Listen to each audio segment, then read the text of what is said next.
Hi, it's your friendly Auto Beat reporter, Jeff Gilbert, on the floor of the Paris Auto Show. And if we're going to start an auto show tour, where better to start than Ferrari? Let's start at the top. Let me flip my camera around and myself around because I don't really like the reverse image that shows me. And what I'm going to do is I'm going to try to walk around several of the halls here at the Paris Auto Show. They have 5 different halls. 3 are the ones that really have a lot of different cars in them. So keep coming back. It's always possible that the transmission may drop, and also I'm going to drop it as I walk from hall to hall because it's kind of a distance. So we'll keep coming and going. Ferrari, just like it is in Detroit, is right in the middle of the Fiat Chrysler exhibit here. And we turn around and we see Jeeps. So for those who think that the Europeans are vastly different than us, yeah, there are a lot of similarities, but there are a lot of differences. So we're going to walk and see some of the different brands here that we don't have in the United States. Let me be very careful to maneuver here. This is the second press preview day. It's really more of a supplier day. And I'm in a hall. It's called Hall 1. It's got a lot of suppliers and a lot of different auto brands. And I may also explore a few of the other halls that I haven't been into yet because it looks like they may have some interesting stuff there. So I'm glad to let you explore with me. Now, we'll walk over to Nissan. It's not exactly what you would think of as a brand you don't see in the U.S., but they have cars and vehicles here that you may or may not see in the U.S. As we walk up here, their big introduction was something called the Nissan Micra, and many people think this will be very close to the next generation of the Nissan Versa small car in the U.S. But this really is all the rage in Europe. It's small crossovers. Europe used to be all about small cars. Now, you certainly can find a lot of small cars, but small crossovers are big as well. Here's another version of the Micra that's right on the floor that people can see. Again, just looks like a smaller car. And many people who aren't in the auto industry don't realize that Nissan is allied with Renault. So Renault is right next to Nissan exhibit-wise. Many people in the States will remember Le Car from Renault. Well, they have a lot of different Le Cars here, like the Nissan Clio. And electric vehicles have become a big deal here. There are a ton of them at this show. This is the ZOE. I don't think it's Zoe. I think it's ZOE for zero emissions, 400 kilometers, which is about 200 miles on a single charge, and any more, that's the sweet spot.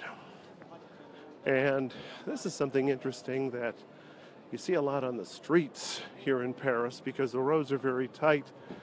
This is the Renault Twizy. I don't know if that's pronounced Twizy or Twizy, but it's a little 2-seater, front and back. And you do see them scooting around here, and it's very interesting. You also see a lot of different cycles and scooters around here. Again, I am not an expert on European vehicles by any stretch of the imagination. The reality is, this is my first time walking through the show. I've been here 2 days. People always ask me when I go to an auto show, how do you like the cars? And it's like, I didn't see any cars. I did interviews, one after another. I talked to people about cars. So this is world premiere of a very interesting concept vehicle from Renault. Again, I did not cover the press conference, so I can't tell you a lot of details about this. But it would be cool to see something like this in the flesh at the auto show in Detroit. See, a lot of my friends have joined me. My buddy Bill Rakoff, how are you? Jeff Lasser, longtime account executive, and Emily Hamilton. By the way, congratulations, Emily. You and I know what I'm talking about, the rest of the world doesn't, and we'll leave it there. So, another brand we don't see in the U.S. is Peugeot. Now, one of the interesting things about Peugeot is their logo is a lion. So this is kind of an interesting statue that I saw here. Is that a lion or is that a lion? Christy Strouser asked, what is the snazziest thing you've seen here? Oh, Christy, you know that's when I look in the mirror. All humility aside, again, this really is my first chance to walk the floor and look at the vehicle, so I'll have to answer that question a little bit later. But if you look at this Peugeot, it looks very much like the kind of SUV you'd see in the U.S. Same here. I mean, one of the interesting things about utilities is they are much more economical fuel-wise than they had been in the past. Again, pretty cool off-road Peugeot, as well as a race car in the back. You can see there are a lot of suppliers here, particularly the French, Michelin, Valeo. Our sponsor at this show has been Forcia. I've been working at their booth. Dacia is another brand that you don't see here in the U.S., or you don't see in the U.S. We're not here in the U.S., but it's kind of a mid-size car producer. And we'll move on to a brand that is gone from the U.S., but hopefully forgotten, Suzuki. They haven't sold in the U.S. in several years because of a reputation for being cheap and not necessarily reliable. Personally speaking, they still look fairly cheap.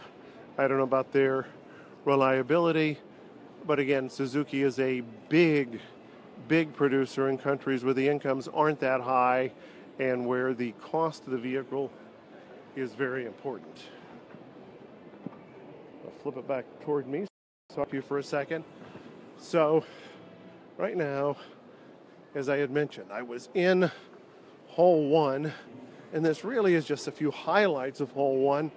I'm going to take you out the door, and we're going to walk a bit, see how long the transmission stays with us. Maybe I'll take you all the way to another hall and give you an idea of how exceptionally large this Paris Auto Show is.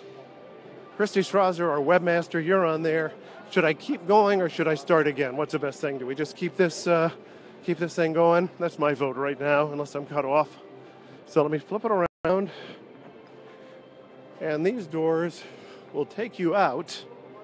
This is what would be really, really bad at Kobo in the winter, would be all of the walking outside you have to do. Now we are outside in Paris, still in the auto show complex. They call this area Porte de Versailles. It's nowhere near Versailles. Porte is actually gates. There's a number of gates in Paris, and this is at one of them, and that's why it has a name. And it's, all right, Christy says to keep going. We're going to keep going unless the LTE signal cuts out. Again, these are little shuttles. We're kind of in party central out here. This is probably more for the public days to begin tomorrow. A little simulator. Now, Hall 1, where I was working, is kind of off by itself. A couple people here at the... I'll show you. This is Pavilion 1. We got a loop that goes actually under the street to the other pavilions. 5 has a lot of vehicles. GM's Opel brand is in there. 4 is a lot of luxury vehicles. 2, 3, and 8 have kind of odd kinds of things in there. I have not been in them yet. 3 has a lot of hybrids, things of that nature. So we're going to venture over to Pavilion 5, which I think is probably the closest, and close is a relative term. There's number 2, and there is an underpass that's going to go under the road. Okay, put your walking shoes on because we're gonna hike. You can see it's a bit overcast here. They had forecast rain, but that has not happened yet. And one of the things that I've learned here is you always have to keep your eyes down because the pavement can be extremely uneven. And also you have to keep your eyes to the side because sometimes there are cars, sometimes there are carts following you. So I hope I don't lose the signal because we're going to go under the street right now. You can see that word there is Seat, not seat. That is a brand of Volkswagen from Spain. And we've been joined by Roberta Jacina. Come on, Roberta, share this. Let's spread the wealth around. And we're taking a walk through the Paris Auto Show, through the grounds. We're going outside to the main plaza area where we're going to move on to, maybe you can see it just above that wall, a little 5. That is Pavilion 5. All right, let's climb those golden stairs. See what I mean by uneven?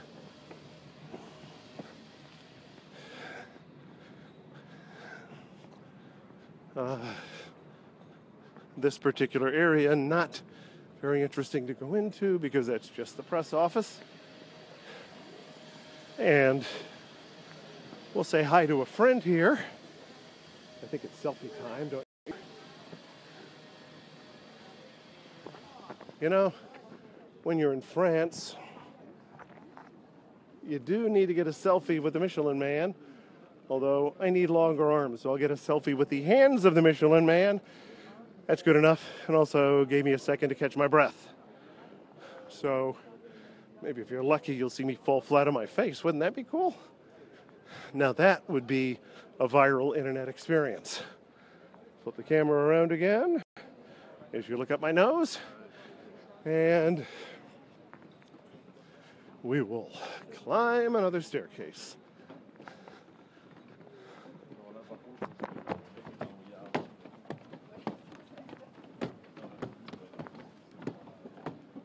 Yes, that is the sound of my pitter-patter of size 11 feet as we head up and head over to Pavilion 5. But before we go there, just a quick look at this, which is sort of the main courtyard here in Paris, as people sit and rest as they go from one show to another. Maybe you can see the entryway, buses go by in the street, and it's kind of a crossroads. Again, this is fine in September, but you sure wouldn't want to do that in January in Detroit.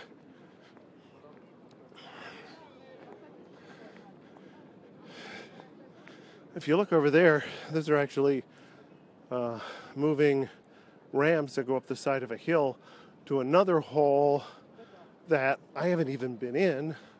I'm not sure what's there. I might not even get a chance to look at it because this place is big.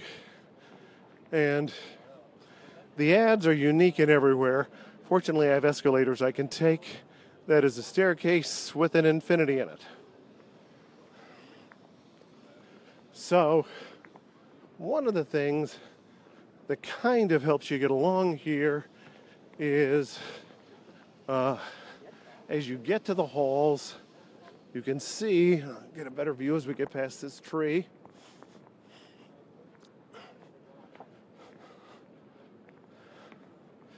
You can see that they have the names of the different brands that are in the different halls, and they're displayed. And this is hall 5, but it's actually hall 5.1 and hall 5.2. 5 is the lower floor, 5.2 is the upper floor, and I've always believed in starting at the top. So let's hop on this external escalator and get going. Again, while we ride up, just tell you it's been a very interesting time in Paris. I did take a couple of vacation days ahead of time, which I would highly recommend. It helps you get over some of the jet lag, helps you get used to the time change, also helps you get used to the lay of the land. It can be very confusing here.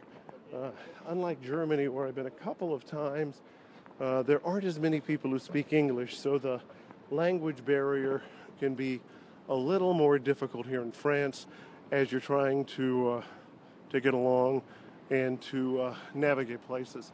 And interestingly enough, a friend recommended Uber, and I had never done that before because obviously in Detroit you drive everywhere, and that has been a wonderful way to get around Paris.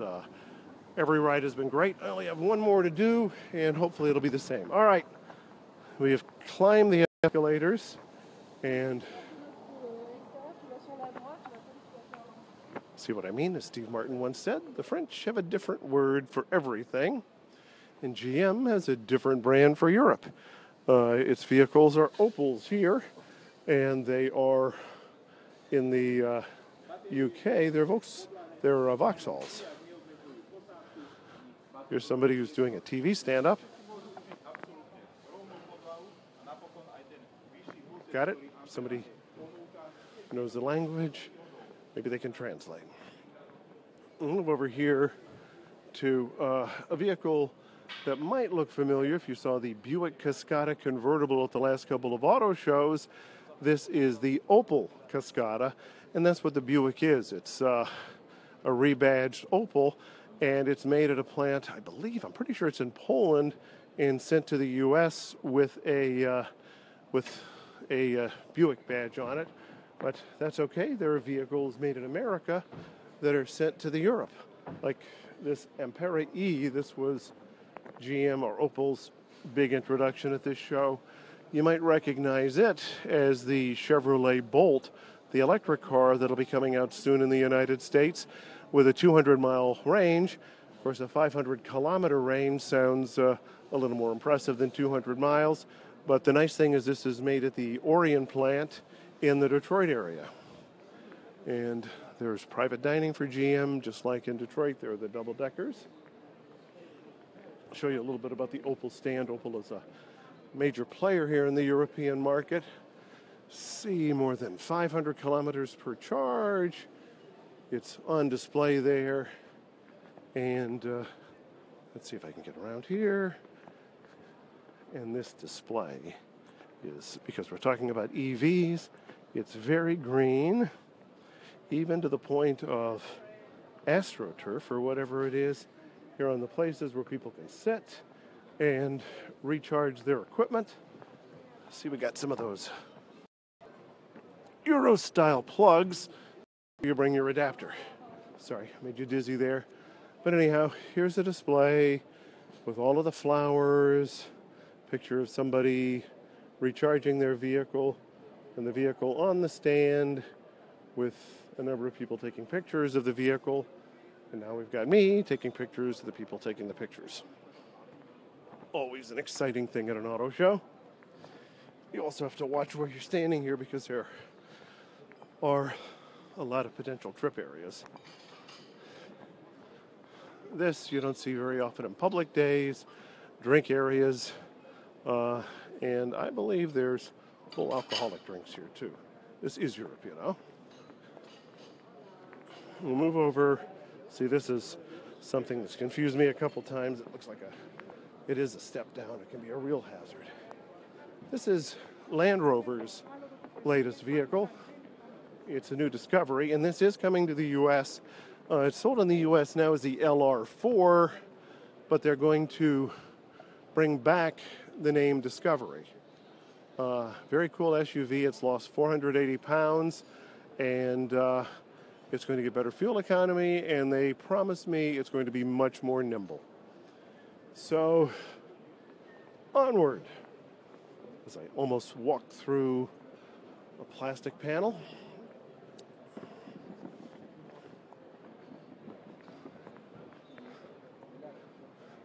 There's a sign telling people you can go from Paris to London non-stop in the Opel Ampera. But make sure you use the tunnel.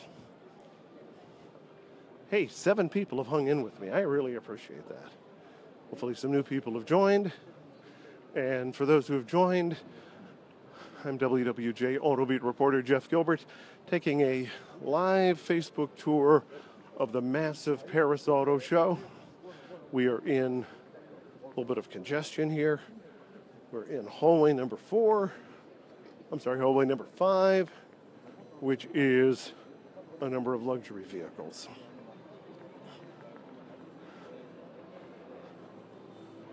Now, Chinese players want to be big in the European market, and this is SsangYong. And again, they haven't made much inroads at all in the U.S. other than purchasing the Volvo brand, but they are starting to make a few inroads here in Europe. We go past Infiniti, which also wants to be a player here in the European market.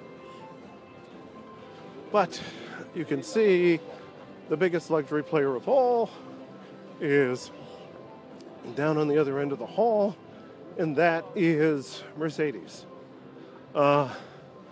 Mercedes had a sports car concept at this show, and also they made some of the biggest news by announcing that they were going to have a new brand, strictly electric vehicles. And we're going to take you up to a concept of one of them because it's very interesting that they started with an SUV, which sort of leads me to believe that they have high hopes to take on the Tesla Model X in the U.S. Now, Mercedes has a number of charging stations here for electric vehicles, and they say they're going to have 10 electric vehicles on the market by 2025. And what is a trip to a European auto show without a smart car?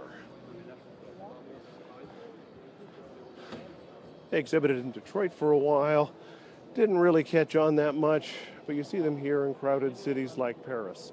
So, obviously, they're an important part here. And Mercedes, which owns Smart, announced a new electric version of the vehicle. Okay, we're going to depart the upper floor of Hall 5 at the Paris Auto Show. Go back down another set of escalators and take a peek at the lower floor. Now, this is kind of the rush tour, but I've only got so much battery life.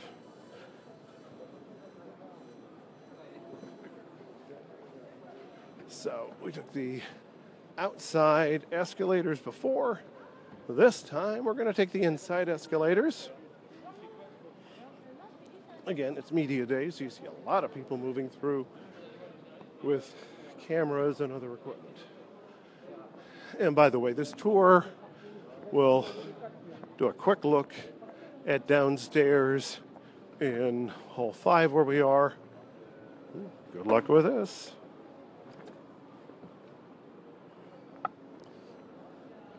Ooh, seeing a little excitement here. Obviously, this guy has done this before. Should I kind of give him a little tap on the back?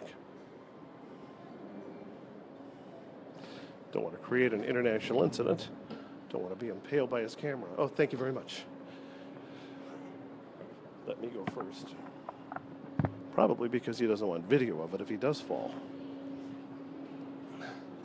So, this is the first floor of Hall 5 at the Paris Auto Show.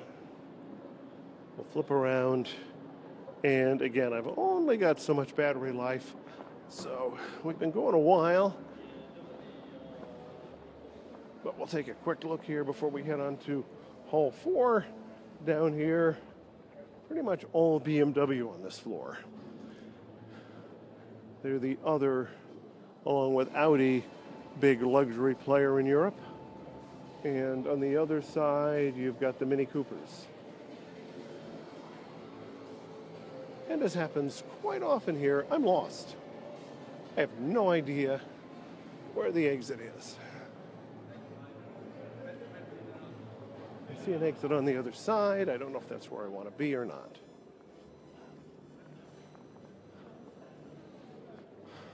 So we'll wander through Hall 4.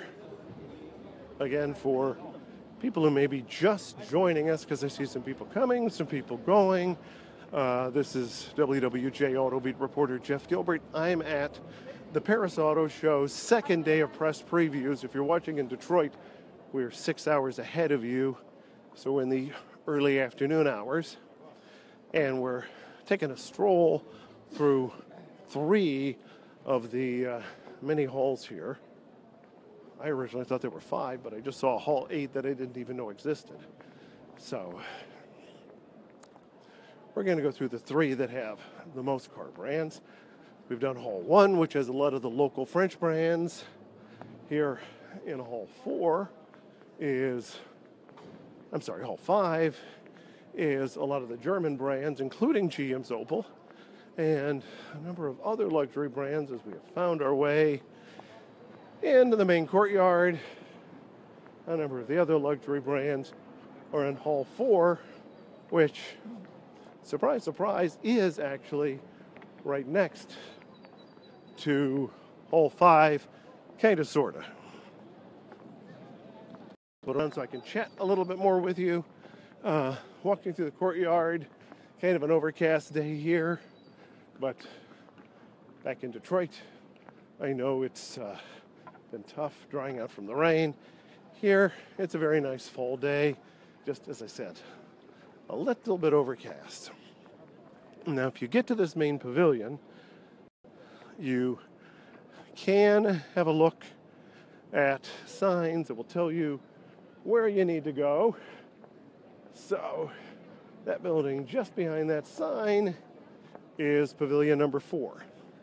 So that'll be the last place that we're going on this tour of the Paris Auto Show, because I'm going to need this phone and I don't want to kill the batteries.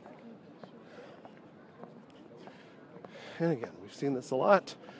Watch a crowd of people, and all of a sudden, a car is pulling through.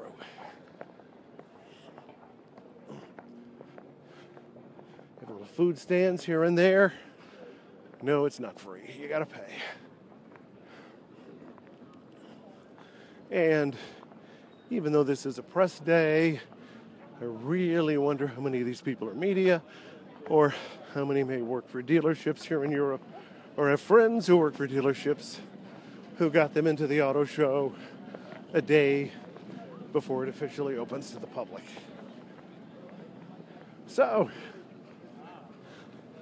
see what I mean about walking, and when you're working in Hall 1 and you've got an interview in Hall 4, you got to pre-plan. So here's a look at what we have in Hall 4. Audi, Volkswagen, Seat and Skoda are Volkswagen brands, Toyota, Subaru, Porsche, and the Eisen Group, which is a supplier. We'll take a peek in here. And again, we're going to be signing off shortly after we get in here. Again, the bright lights of an auto show. Hey, I've been joined by Tom Verhaley. Welcome to this broadcast. We're just about wrapping it up, but Tom's a friend of mine who spent some time in Paris earlier this year, gave us some good tips before we left, and we move around looking at Porsche, major player here, and Audi's got pretty cool lights. If you remember at the Detroit show, Audi has always been into really cool lighting. And I'm going to walk over to Lexus, where, again, autonomous, autopilot to driving. That's something all the car companies are making a very big deal out of. And anyway, I think that ceiling display at Audi is really cool. I was starting to say they always have a lot of lights in Detroit. I remember one year they actually had a fire with their lights. But they are into illumination, and hey, Paris is the city of lights. As we maneuver around people, at least they get a little smile there. Nothing really big and new from Toyota. We're going to wrap everything up over at Lexus, where I haven't actually seen this yet, but they have a new small utility that is actually smaller than anything they've sold so far, and they're teasing that it may come to the U.S. So we'll get a look at it together, and then we'll probably wrap this up. Anybody who has any questions or thoughts, feel free to comment on this. No one's going to rewatch it because it's a long live broadcast, but